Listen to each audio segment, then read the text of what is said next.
All right, Mark here, cooking books, bringing info.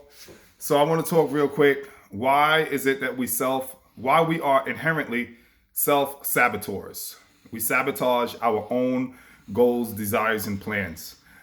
So here's why. We might consciously say we want something, right? If I go to anyone, generally, and the average common any person and say, would you like more of something, right? Let's say it's monetary. So I say, would you like more money?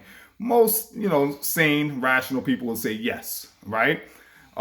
Someone who lives in a substandard, below the poverty line, would you like to live above the poverty line? Would you want more assets?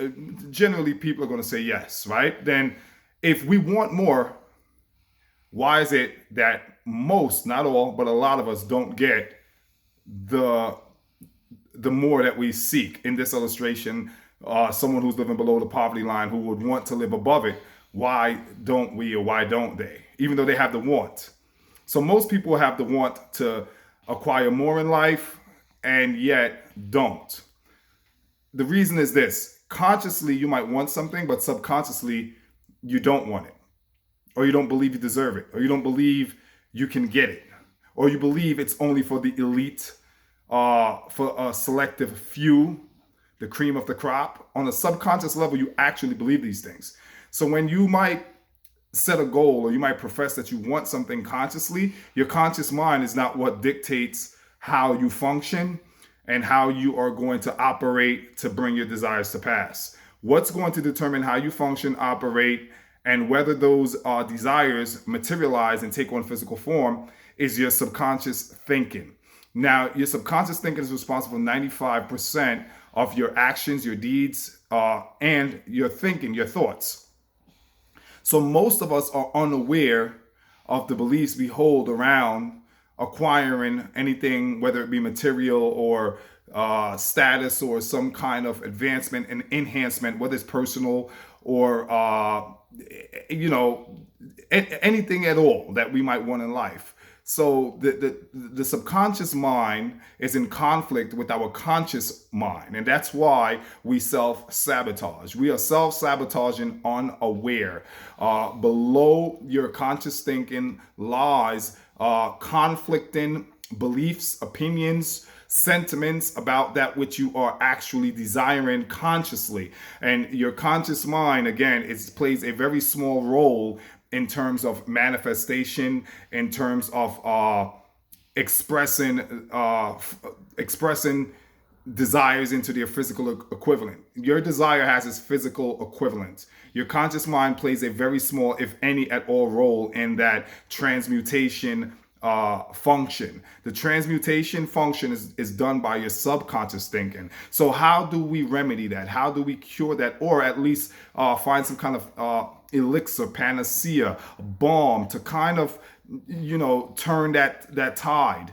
It's simple. You have to become more aware of what you're subconsciously thinking, not what you're consciously thinking. Your obvious and conscious thoughts, again, play very little, makes up a very small percentage or small ratio of whether your desires manifest or not. What determines and desires the manifestation of your desire is your subconscious thinking. So what we need to do is to go deep into the subconscious thought. And to do so, we must pay attention to what's called self-talk. Self-talk is that conversation, that audio that's constantly on play in the back and the quiet of your thinking, right? It's below your thinking. That's what's called subconscious. So it's a thinking that you're not aware of. If we can learn to be quiet, we will hear our inner voice, our inner thinking. And that inner thinking, or that inner self-talk, is usually negative. It usually has a very negative, and the reason why it's a very negative energy is because it's based off what we've been taught. It's based off what we have learned, what we have acquired. Beliefs. Beliefs that are not in harmony, or that are not consistent with what we're consciously professing that we claim we want.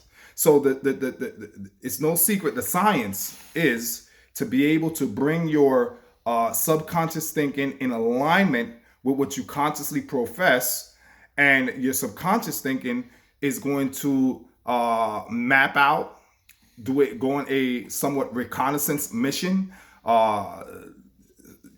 staking out the environment and finding the ways and the means, the people, the all the tools, everything that is necessary, the conditions, the right circumstances for your desire to actually come to fruition and materialize. So again, we have to be more, we have to raise our level of awareness in terms of the subconscious thinking, not so much the conscious. And then once you become aware of your subconscious thinking, now you're going into what's called superconscious state of mind. Superconscious state of mind is a aspect of consciousness once you become conscious of your subconscious thinking. And now when you start functioning from your subconscious thinking, rearranging or altering, modifying the permutations of your subconscious thinking. Permutation is a very fancy word of saying the arrangement. So the way your subconscious thinking has been prearranged, you have to rearrange that. And when I say rearrange, I'm talking about the actual thoughts, right? The beliefs, the opinions, the sentiments, the views that you hold about yourself and the world. Those are the views. Those are the transmitting of and the emanation. That's what you're emanating from your subconscious thinking. So a lot of us, like I said, most people in their subconscious mind do not believe they deserve the best in life. Most people believe hard work is going to bring you success. That's the biggest bunch of malarkey I've ever heard. Hard work never makes anybody successful. Hard work will just keep giving you more hard work. The universe, if you believe I have to work hard to succeed, the universe is going to give you more hard work. That's how the universe operates. It gives you exactly, it's a reflection, a mirror of what you are emanating and projecting out into it. And if you're walking around thinking, I have to work hard to become successful, you're going to continue to get more hard work. To become successful, you have to think different. Make a choice to think different. And you can look at her face. She's angry because daddy's not giving her no attention. So that's my cue to end my video now, or else all hell's about to break loose. Peace.